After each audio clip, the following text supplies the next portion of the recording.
Το μοναστήρι της Παναγίας Εδνέια βρίσκεται στη Συρία και θεωρείται το σημαντικότερο χριστιανικό προσκύνημα στη Μέση Ανατολή, μετά την Ιερουσαλήμ.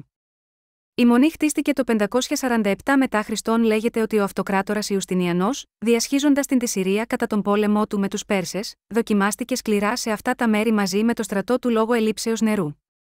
Στην περιοχή που είναι χτισμένο τώρα το μοναστήρι, εμφανίστηκε στον αυτοκράτορα ένα πανέμορφο ελάφι, το οποίο κυνήγησε επίμονα.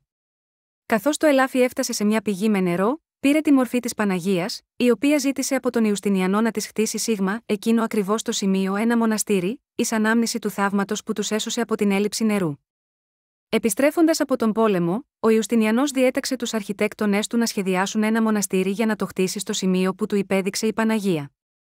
Επειδή κανένα σχέδιο δεν τον ικανοποιούσε, η Παναγία εμφανίστηκε και πάλι η ίδια στον αυτοκράτορα και του υπέδειξε το πανέμορφο σχέδιο με το οποίο είναι χτισμένο σήμερα το μοναστήρι.